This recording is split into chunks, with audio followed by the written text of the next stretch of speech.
बेहतरीन स्कूल लेने के एक ये होता है। उसके बाद होम लोन लेता है वो आदमी। तो आफ्टर 40 ईयर्स अगर देखा जाए तो एक स्ट्रेसफुल जिंदगी जीने के बाद उसके हेल्थ भी इश्यूज भी आ जाते हैं अगर देखा जाए तो। मैं इस लाइफ साइकिल के अंदर एक ये भी देख रहा हूँ कि ज्यादातर मिडिल क्लास लोग रिस्क वगैरह नहीं लेते, इसीलिए जो भी एक समाज में ये होता है एक विरोधाभास कॉन्ट्रडिक्टरी लॉस जो होते हैं, तो उसको रिस्क टेकिंग एक एबिलिटी जो है वो खो देता है। आप कुछ कहेंगे इसमें? क्योंकि ज्यादातर मिडिल क्लास लोग अपने जो स्टेटस है उसको बचाने के लिए सारे जिंदगी लगा देते हैं, क्योंकि लोन वगैरह तो लेते ही हैं अगर देखा जाए तो।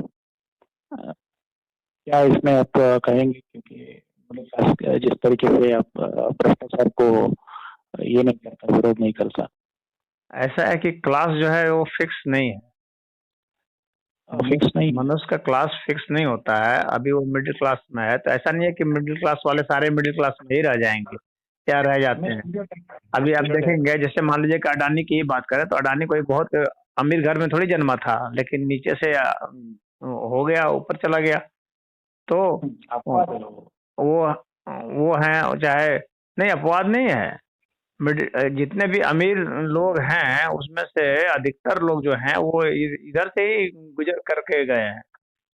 ऐसा नहीं है कि खाली खानदानी अमीर ही होते हैं, क्लास ऐसा फिक्स नहीं होता है किसी भी चीज में। आदमी के गुण, वो उसने उसका विज्ञान समझ लिया, रहस्य समझ लिया धन का, और उसको प्रयोग करना शुरू किया तो धीरे धीरे वो अमीर हो जाता है।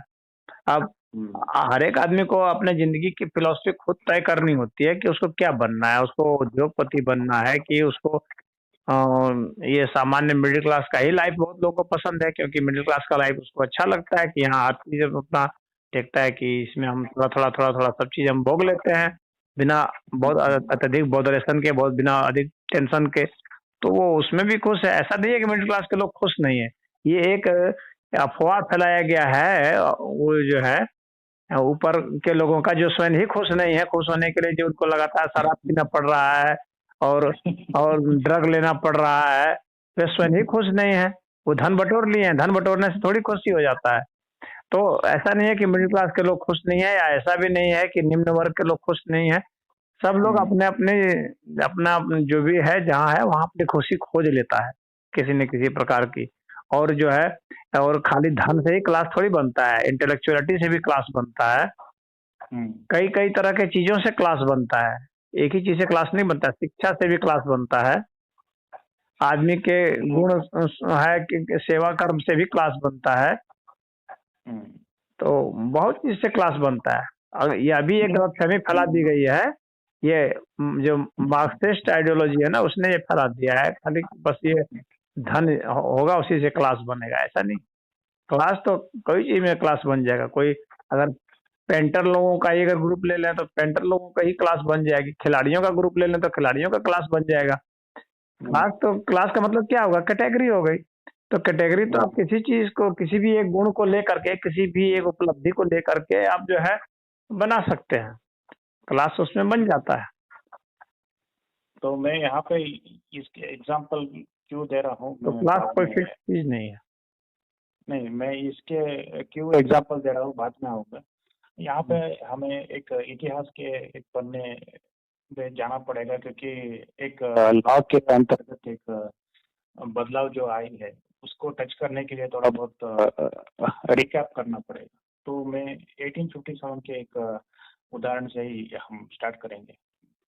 हमारे 1857 इसलिए स्पेशल है, अगर देखा जाए तो बहुत सारे ये हुए हमारे देश में, आक्रमणकारी बहुत सारे आए, दूर देश से आए, किंतु इस तरीके से एक कलेक्टिव रेबेलियन जो है वो कभी नहीं हुआ।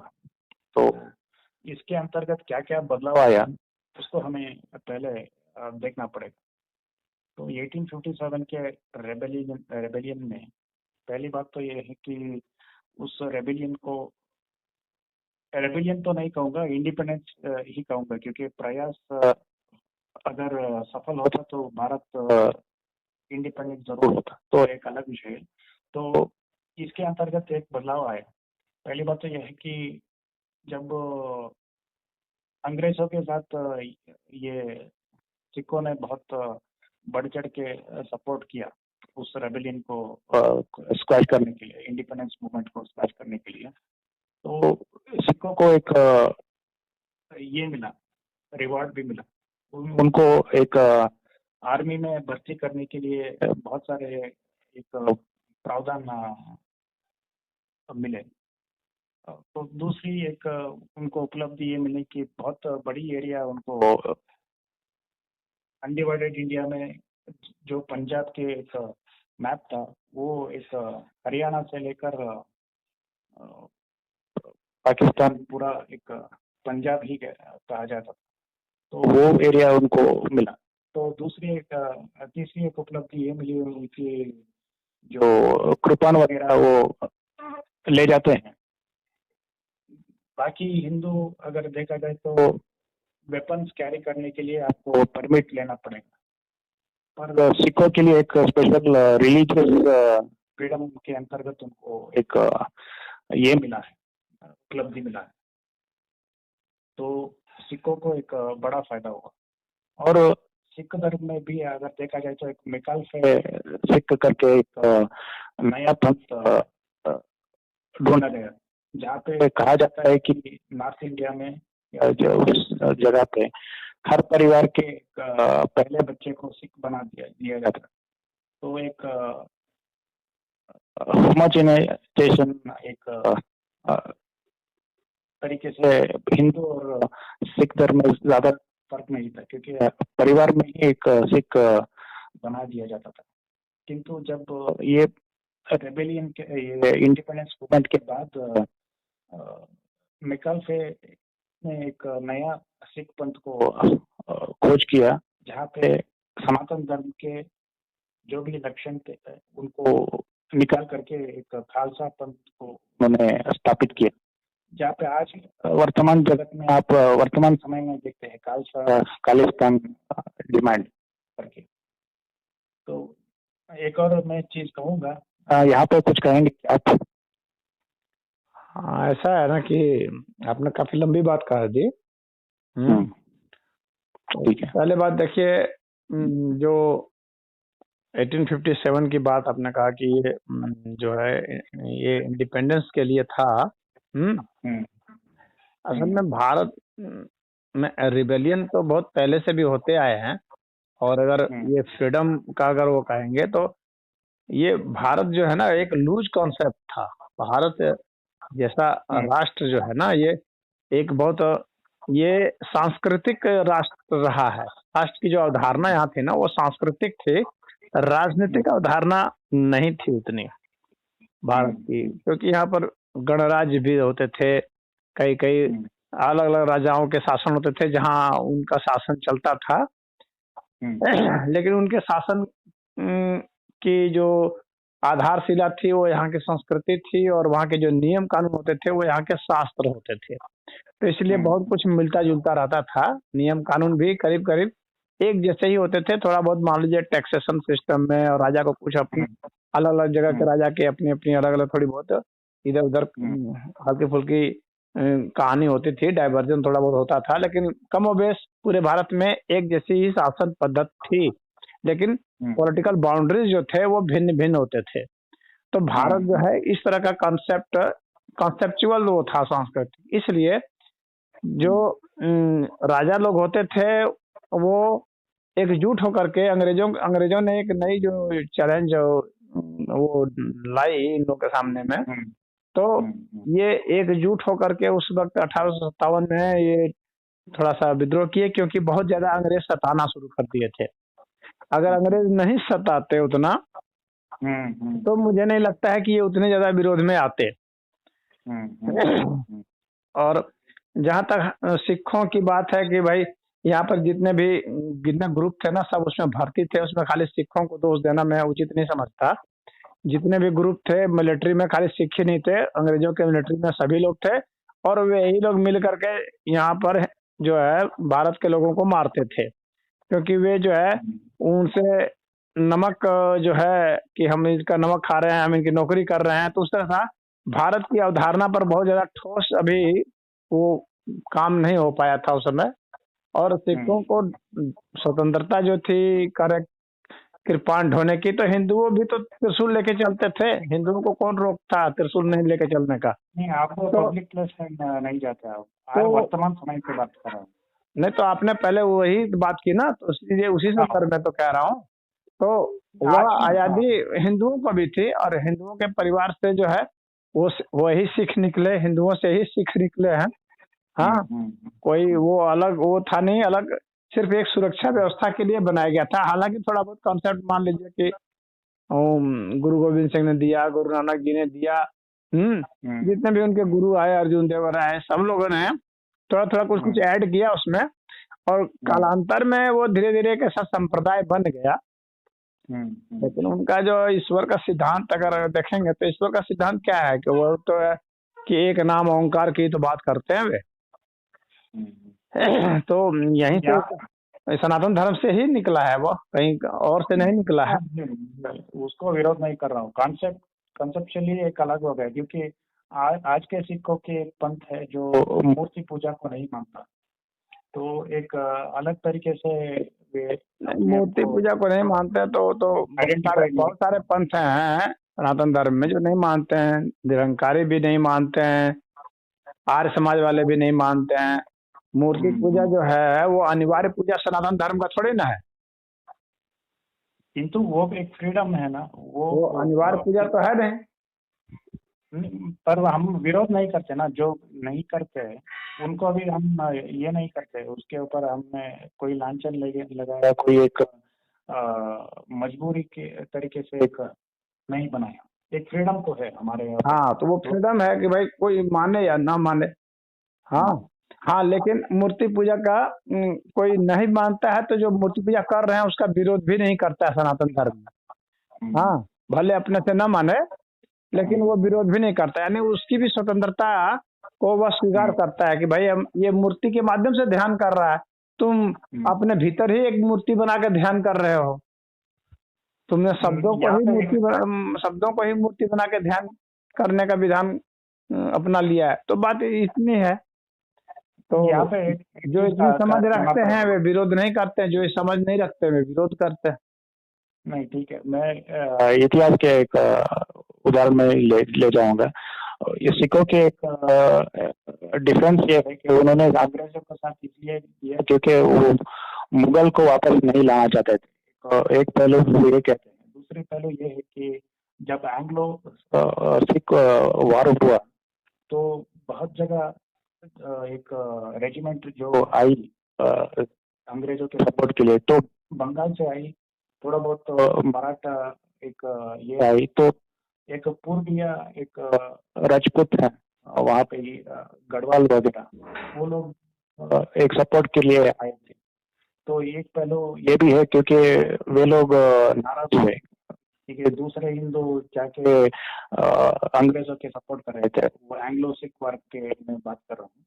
तो उसके अंतर्गत एक डिवीजन भी एक तरीके से हुआ अगर देखा जाए तो इस तरीके से हमारे एक डिवीजन भी हो गए, अंदर भी एक धर्म के अंदर भी एक जो अखंड भारत की एक हम कल्पना करते हैं, तो अलग अलग उस समय मजबूत थे। अंग्रेजों के समय में महाराणा रंजीत सिंह मजबूत थे, उनकी लड़ाई हुई। महाराणा रंजीत सिंह वो मजबूत शासक थे, तो उन्हीं से लड़ाई हो सकती थी, और बाकी मजबूत शासक वैसे रह नहीं गए थे, मराठा थे।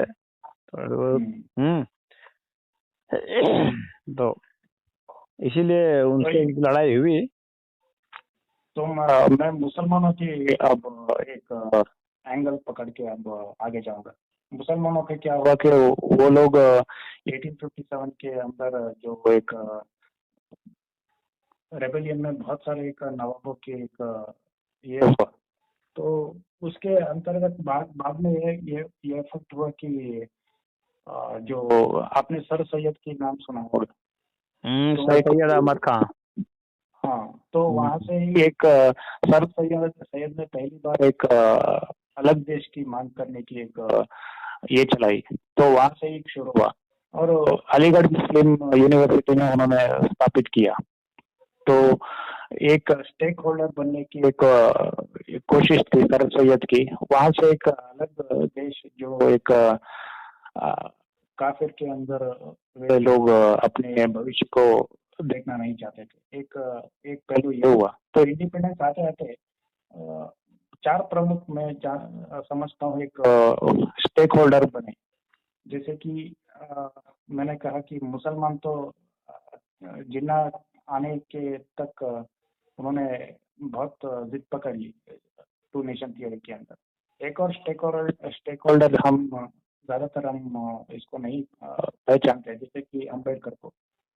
मुझे लगता है मैं अपने व्यक्तिगत राय से एक नहीं, अम्बेडकर ने तो कभी नहीं कहा कि हम लोग को एक अलग देश चाहिए, ऐसा तो उन्होंने नहीं कहा था। मैं जिस एंगल के बात कर रहा हूँ वो बहुजन एक आज के एक पॉलिटिकल सिस्टम है जहाँ पे ज्यादातर एक नेता के बैकग्राउंड ओबीसी है, तो उस तरीके की एक व्यवस्था वो लाना चाहते थे।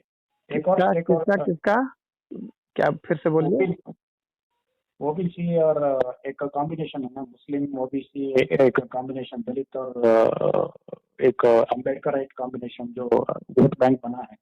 तो उसके कल्पना एक ओबीसी तो ये सब कोई है नहीं। ओबीसी में ये तो संविधान ने ओबीसी बनाया है ना। ओबीसी में तो कोई भी जाति आ सकती है। वो इसलिए बनाया वो अम्बेडकर अदर बैकवर्ड क्लास जो है वो तो शिक्षा के आधार पर ना है, सामाजिक और शिक्षा के आधार पर है।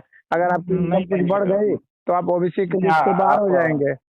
नहीं, आप अलग ट्रैक पकड़ रहे हैं। मैं जिसके बात कर रहा हूँ, अम्बेडकर ने एक प्रमुख आंदोलन छेड़ा जहाँ पे मंदिरों की अंदर एक प्रवेश करने के लिए एक बहुत बड़ा आंदोलन छेड़ा। हाँ। तो दूसरी एक उन्होंने एक कोशिश की, मनुस्मृति जलाने की कोशिश की। तीसरी कोशिश उन्होंने नहीं की, उन्होंने जला ही दिया था। हाँ, जला ही दिया। तीसरी एक उन्होंने एक बहुत बड़ा जाना जाता है कि कॉन्स्टिट्यूशन के अंदर उन्होंने कुछ साल के लिए एक रिजर्वेशन पॉलिसी लाने की कोशिश की। एक शेड्यूल ट्राइब करके एक अलग व्यवस्था बना। हाँ, संविधान के अंतर्गत उन्होंने 10 साल के लिए ये सब हमें देखना पड़ेगा कि मूलभूत तरीके से शायद आपको पता होगा कि नहीं, अम्बेडकर कभी जेल नहीं गए स्वतंत्र आंदोलन के लिए। आप सर्च करके देख लीजिए। तो जेल क्यों जाते हैं बताइए? जेल कौन जाता है ये बताइए? जो अंग्रेजों के खिलाफ कुछ काम करेगा वो न जेल जाएगा। मैं उसी के अंतर्गत ही जा रहा हूँ ना, क्योंकि तो उन्होंने अंग्रेजों के खिलाफ तो कोई काम किया नहीं, तो जेल किस बात के लिए जाते हैं? तो उनकी एक महत्वाकांक्षा जरूर थी कि वे भी एक प्राइम मिनिस्टर बन के एक आजाद भारत के एक बहुत बड़े एक नहीं, तो जो नेता होता है तो उसको महत्वाकांक्षा हो सकती है, तो उसमें कोई बुराई भी नहीं है, महत्वाकांक्षा हो। वो तो बल्कि अगर मेरी समझ में तो अगर अम्बेडकर अगर प्रधानमंत्री बनते तो हमारी समझ में नेहरू से बहुत बढ़िया होते, बहुत बढ़िया होते। नेहरू से 2000 गुना अच्छे होते। मैं उनको क्रिटिकल ये नहीं कर रहा हूँ। बनते तो अच्छा होता है, हो सकता है। एक डेस्टिनी की एक विधाता की एक सोच होगी, जो भी हो। और दूसरे एक स्टेक होल्डर थे सुभाष चंद्र बोस। अम्बेडकर जो थे ना, अम्बेडकर, एक तो उनकी पार्टी मजबूत नहीं थी।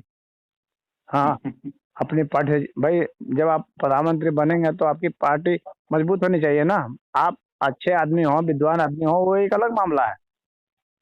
लेकिन वहां तो वही बनेगा ना जो कि जिसकी पार्टी जीतेगी, और उसमें भी जो धूर्त होगा, जो समर्थन ले सके।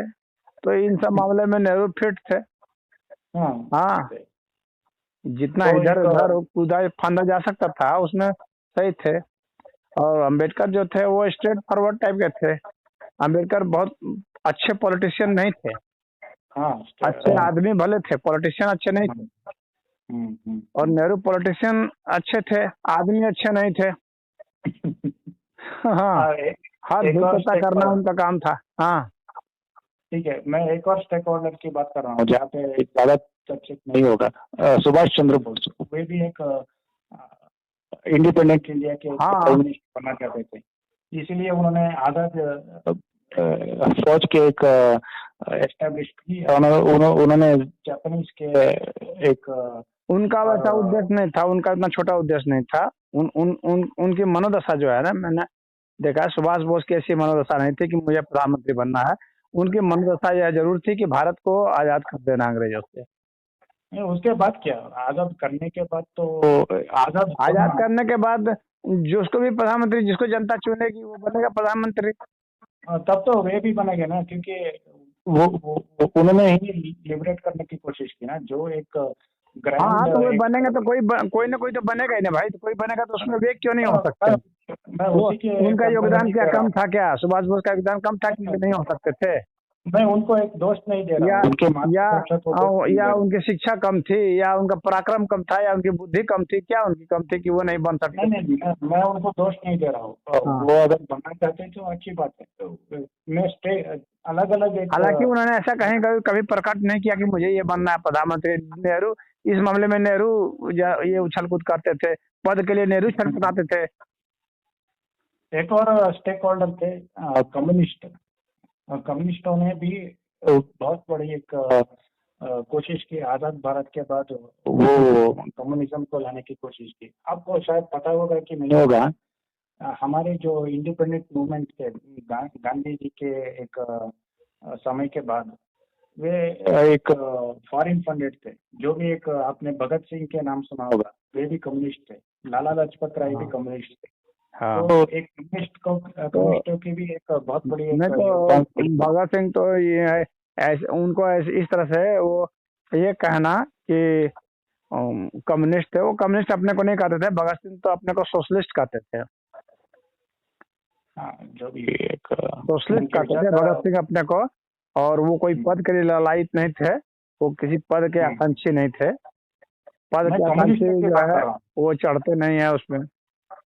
मैं कम्युनिस्ट की बात कर रहा हूँ। कम्युनिस्ट मूवमेंट जो हमारे जो कम्युनिस्ट मूवमेंट का एक ही रोल होता है। उसका उद्देश्य खाली यहाँ पर सरकार बनाना नहीं होता है, बल्कि उसका उद्देश्य होता है पूरे देश पर कब्जा कर लेना। कम्युनिस्ट शासन स्थापित करना चाहते हैं, कम्युनिस्ट नेशन बनाना चाहते हैं वे। और उसी तरह से जो मुस्लिम हैं वे इस्लामिक नेशन बनाना चाहते हैं। उनका उद्देश्य सिर्फ सरकार बनाना नहीं है, बल्कि कम्युनिस्ट नेशन और इस्लामिक नेशन बनाना है। तो उनके अपने अलग मंतव्य हैं, अलग नज़रिए हैं, अलग उनका लक्ष्य है। और एक और बहुत बड़े नेता थे सरदार वल्लभ भाई पटेल। वे भी तो प्रधानमंत्री बनना चाहते थे। और जो बैठक हुई थी कांग्रेस की, तो उसमें जो जनप्रतिनिधि थे उन लोगों ने उन्हें ही ज़्यादा मत दिया था नेहरू से। परंतु गांधी जी की कृपा सरदार वल्लभ भाई पटेल पर नहीं थी। और जीतने के बावजूद भी यहाँ पर उनके साथ अन्याय हुआ। गांधी जी पहले व्यक्ति थे जिन्होंने कि लोकतंत्र का गला घोंट दिया, और सरदार वल्लभ भाई पटेल के जीतने के बावजूद भी उन्हें बनने नहीं दिया, बल्कि अपने प्रिय शिष्य नेहरू को बनाया। तो इस तरह से तो यहाँ पर ऐसा होता आया है। क्या किया जाएगा, ये देशी विचित्र है। मालूम पड़ता है अंग्रेज़ों से डीलिंग हो गई थी कि जिन्ना उधर चले जाएंगे, उधर वो हेड बनेंगे, जवाहरलाल नेहरू इधर बनेंगे। और जवाहरलाल नेहरू पेट आदमी थे अंग्रेज़ों के, इसीलिए वो गांधी जी पर दबाव दे करके उनको बनवा दिया। वैसे सुभाष बोस प्रथम प्रधानमंत्री तो माने ही जाते हैं। जब उन्होंने INA की स्थापना की थी, तो वहाँ से जब चले तो अंडमान में गवर्नमेंट बनी, तो वो तो बन ही गए पहले प्रधानमंत्री।